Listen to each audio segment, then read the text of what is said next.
everyone.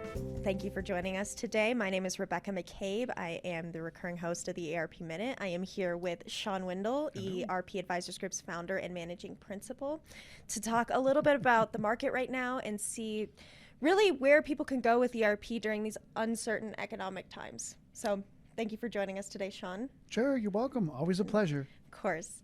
Yeah, so we'll just start out. What are some of the things we're seeing right now that are making the times so turbulent and uncertain? The best phrase that I've seen to describe the industry is interesting, and really even the economy in general. Mm-hmm. It's, I remember years ago, the phrase cautiously optimistic was out there. I don't think anybody would say cautiously optimistic with bank failures and the price of oil is starting to go up. That's going to be fun. There's turbulence in the leadership of the country. Things are changing even globally in terms of currencies. Like there's a lot of interesting things that are happening. Now, the real interesting thing to me is where does it all end up? We don't know. So if you're in the middle of an ERP evaluation and you're looking at all these macroeconomic factors, like what do you do, right? And I think that's the crux of what we're going to talk about here. And I mean, as always, I think it comes down to three things that an organization has to keep in mind.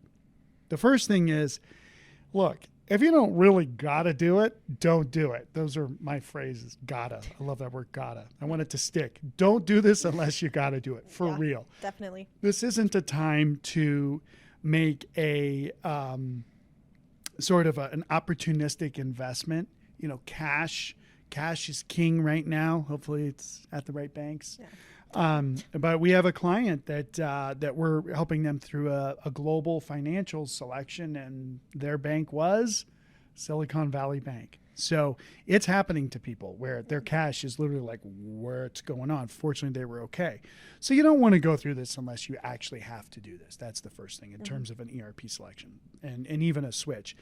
The second thing is there is a difference between selecting software and purchasing software. Meaning, if you're evaluating software and you're pulling together a business case, there's usually a good reason why. And that reason is a fundamental reason, regardless of the economic trends or whatever is happening, whether it's turbulent times or not. So you know there's probably a good driver for it. And you're going through the selection process. That doesn't mean you have to buy. So it's actually a really, really good time to do your research, to be sure about the vendors in the space, the differentiation of the solutions, what your team is going to need to do to be successful with an implementation. Because, ultimately times change. There will be more certainty. I think what we're going through overall, even as a race, mankind, there's a lot of changes that we're having to confront right now. Mm-hmm. And some of them are good, some of them are not so good. But ultimately, I believe that we're evolving. This is an evolution that man has to go through, whether it's AI taking over the world or what, we don't know yet what's going to happen. But if you look at the things that are ultimately happening, there's good things and I believe in man that we will get through this.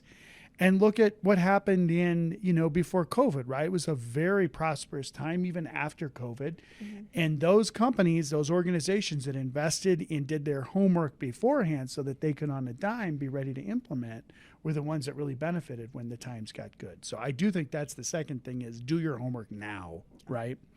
And then the third thing is this, that at the end of the day, regardless, again, of economic changes, economic impacts, what ultimately drives the success for an ERP is the internal team. Now, our clients know they have the right software. Our clients know they have the right implementation partner, right? Our clients know that their team is set up to be successful. We do the homework with them. We go through those steps, right?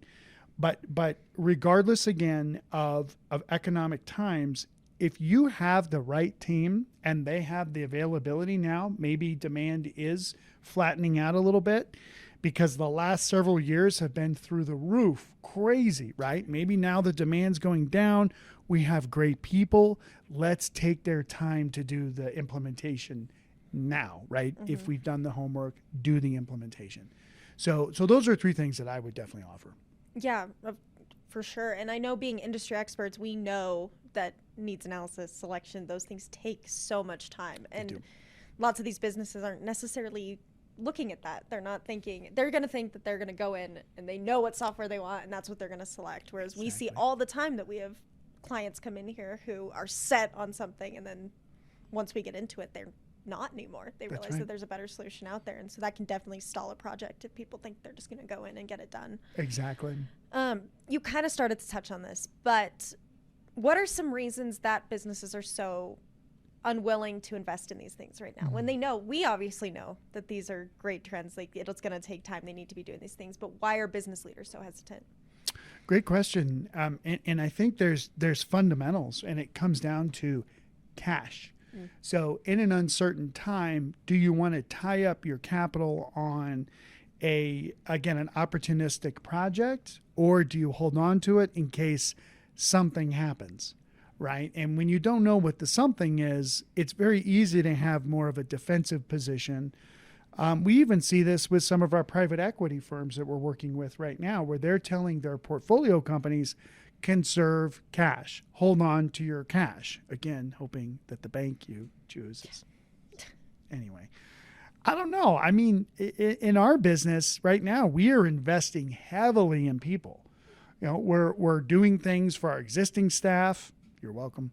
And we're bringing in new people so that, you know, we can again sort of build up and be ready to really deliver when sort of the economy changes. And it's sort of the same factor, I think, that a business owner, even a nonprofit, especially nonprofits that maybe their capital structure is more limited, that you have to just be strategic with what you do with cash. And it's so easy to leave money in the bank and, you know, get a very, very small % return on that, but it's safe, versus let's take the capital, let's put it into long-term growth investments. You know, maybe the stock market's kind of a crazy place. Everybody feels that with their 401ks. So I'm not talking about that, but I am looking at like an ERP project for our clients where the benefits are real. And sometimes they're not, right? We do some clients and we're like, why are you doing this? They're like, well, that's why we hired you guys, was to tell us that. We're like, oh, that's right.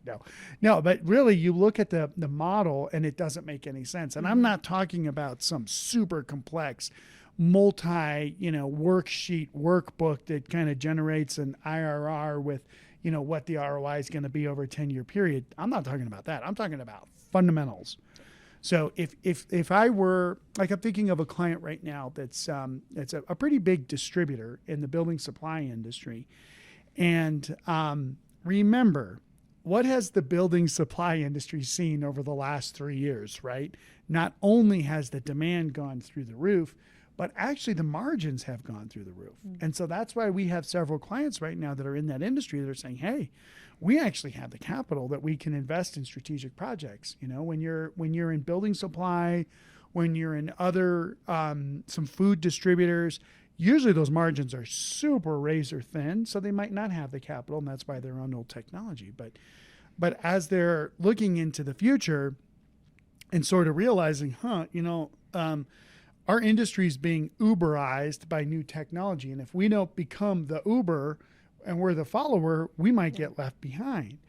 So I think it's one of these situations where, getting back to your question about why not do it, you can look very macro level. You can look across an industry. And I think what we've seen is the most beneficial with our clients is don't do that. I mean, literally, I'm like the only person on the planet who would probably say that. Instead, you have to look at your universe. You have to look at, I'm thinking of 3 different food distributors right now. One of them makes sense to grow. One of them makes sense to shrink. The other one makes sense to stay the same for different drivers. Each business is totally different, even though they do about the same thing. The building supply companies I mentioned, we're working with several of them right now. Our recommendations are all across the board for them, because one is driven from a multi-generation, the next generation's taking over the business. They're savvy, sort of more willing to accept the risks of technology, and they want that. That's how they want to drive the business. The other isn't. They're freaked out about new technology, and so we're going more legacy technology for them. So it really does come down to, an organization, a nonprofit, for-profit business. You have to look at sort of your view and your universe, your customers, your vendors, your employees, your business processes, your cash position, and sort of make the decision from a cause point, I would say. How can we be more at cause here and not wait for something, I don't even know what, right? Yeah. The feds, the global war. I mean, who knows what's going on? Like, you kind of just got to keep the show on the road and keep running down the tracks. And I think if an organization takes that myopic view of my world and what I'm doing and what I'm trying to solve, and I'm thinking the leadership team, start with that.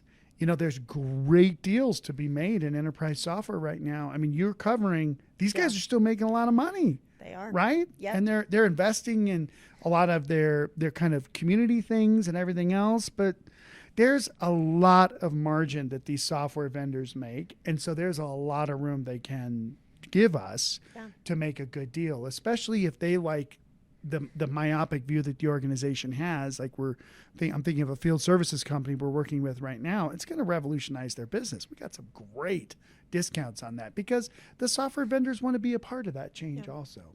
Yeah, definitely. And like you were saying, we see a lot of just advancement from them too. They're doing more with the technology that they have in order to empower businesses, especially during economic downturn. If you need that functionality, it's probably best to be looking at it right now. Yep. And each business has its own nuances, like you were saying. And really, as you were saying, some industries might be struggling, but your business isn't. Maybe your business isn't an industry, but you're still expanding and you still have so much going on. For businesses like that realize that something has to be done, but maybe hesitant to do it right now, what are some of the major factors that you think would help build a business case even during economic downturn? You already kind of mentioned some of them. Yeah, I think something that I haven't touched on, it does get to technology. Yeah. So right now, we're sort of in an eddy. Thinking of Will, who's probably a kayaker on this time also. At least I lived through Will's adventures in life. So he does everything. So. He does everything. That's right. But I think from a technology evolution, we're going from cloud. We're going from, we started talking about this machine learning and AI to now everything is really AI, right? Like really, really AI 2.0, 3.0, whatever the right code. I was listening to an interview recently from a gentleman who was involved with artificial intelligence in like the 80s and what they were seeing. And, the large language processing and all these different sort of technologies, it's a chat, GPT 4.0, all this other stuff that's coming out. And we are sort of on the verge of kind of the next wave of technology. We definitely are, right? Yeah. And so when you're in an uncertain economic time, but you see the technology moving forward, and you can sort of look across industry. You can look at things like I go back to Uber, or that's such a simple example, but it's a good one. But you look at even like I just started a nutritional program, and the nutritionist has this amazing software that you set your appointments and you get reminders. But it's not just that; it's also like, here's your nutritional program. Here's some links to some things that could help you.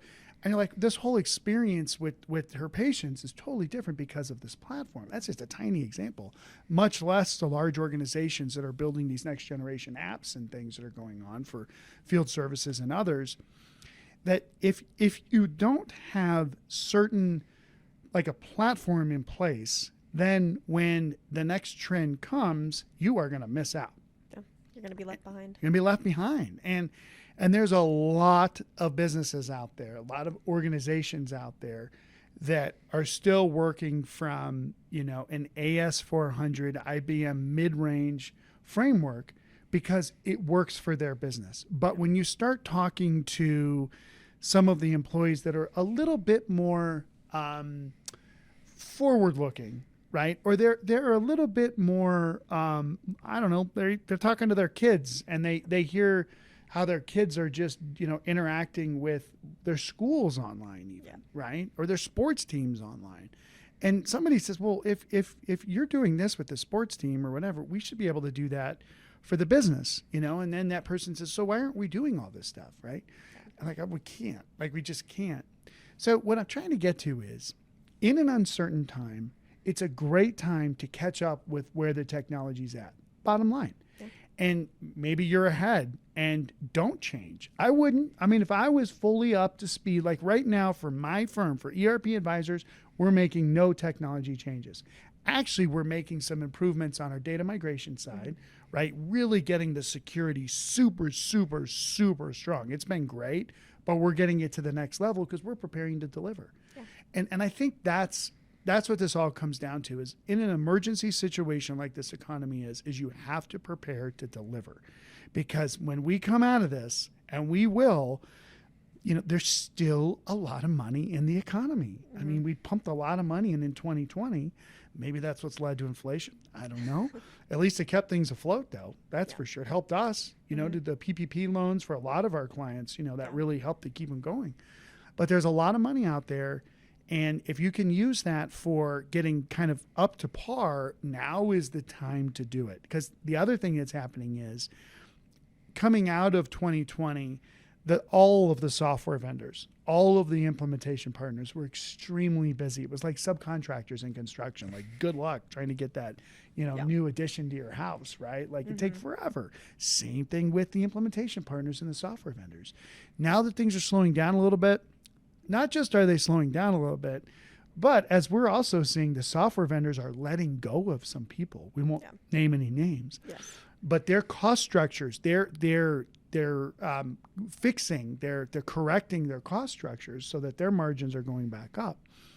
So you do have an availability, believe it or not, even though they're letting go of people, they're actually more available to do projects. And so it's a good time for that too. Yeah, definitely. And something that we see all the time when we're looking for the news, planning for the week, cybersecurity. I mean, that's something too that people have to consider, even during times of economic downturn. If you're on an old system and you're just waiting, buying time, you're putting yourself at more risk. Yeah, it's true. Yeah, and ultimately it's just about, you got to think about the future. If you are always thinking about the now, nothing's going to ever change. Yeah, and I mean, here we are, advising on some of the biggest investments that our clients will make on sort of the back office. They'll buy machines, they'll buy buildings, they'll buy facilities for sure. But if you look at like the investment in your people, you look at the knowledge worker tools or shop floor tools, like, we're going to go buy a bunch of, like wrenches and sockets and all the rest of everything, that's fine. But if you look at like an investment in the actual business, enterprise software is probably the biggest business investment that a company is going to make, an organization is going to make. And if you don't do that, you're running a risk of not really being able to scale an organization, because I've talked about this before, that enterprise software is like a mind, M-I-N-D. You shove all the information in there and then people can take it out and make better decisions from. It's like, you walk through the forest and you, again, thinking of Will, and you get, bit by a snake. You're probably not going to go to that part of the forest or, out in the prairies. Like I saw one time, and I never go back to that place over by Chatfield Reservoir, actually. It's like, I'm not going there. I got to go someplace else, So that's what I mean. Like, okay, for sales, who do we sell the best to? Tell us about our prospects. Which prospects do we close the best? Where is all that? Well, it's in a salesperson's head, but we have 30 salespeople. So where do they store all their information? CRM. Let's go to the CRM. Let's look at this, right? Yeah. So if you think about an enterprise software solution, having this sort of centralized data source, having people being able to add their information, take the information, make better decisions from it, and even automate what they're doing, like, those are fundamentals. Like, you can't go wrong when you invest in that. Now, this is totally my own viewpoint too, that I've seen this for years, for decades now. I've worked with organizations that have made these software investments. And the one thing that I would say is different, and this is important as organizations are listening, is people who have the ability to go out and really buy these solutions and support this and sponsor this for their organization. The winners do it. Yeah. They just do. Not because they're, or they don't do it because they're afraid or because they blah, blah, blah. They do it because they want to win. Yep. And in times like this, those are the people, the organizations that get us through these uncertainties, these interesting times, are those that just say, I'm going to flourish and I'm going to prosper. Enterprise software makes a total sense for what we're trying to do. Mm-hmm. And we need that centralized mind so we can get bigger and grow more and give more opportunities to people and all the good stuff that this country and many others, I think, are based on. You can't lose with enterprise software if the fundamentals make sense and you get the right partner who's going to do whatever they can to pull it off for success. And I'm telling you, those people are out there. They're available. Call us. We know where to find them. We'll help you find the right partner for this. But at the end of the day, I'm just going to say it. You're either a winner or a loser in this kind of an economy. And what makes that difference, I think, is the person's viewpoint. They're just their decision, the organization's decision. You're going to win or you're going to lose. Because when times are good, everybody, the whole floor comes up for everybody, right? Mm-hmm. But when times are bad, there's some of these organizations that just do better and better and better. And what's the difference, Yeah. And I think it's a viewpoint. And doing things like enterprise software can make a ton of sense. Again, don't do something stupid. Yeah. Don't do that.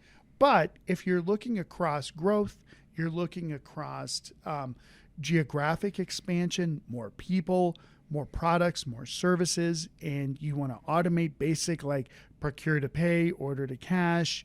You want to make your people more productive. You want to give them something more to come into the office to do, or the home, wherever they're working from. You need to connect your people. Those are fundamentals, and that's what enterprise software can solve. Definitely.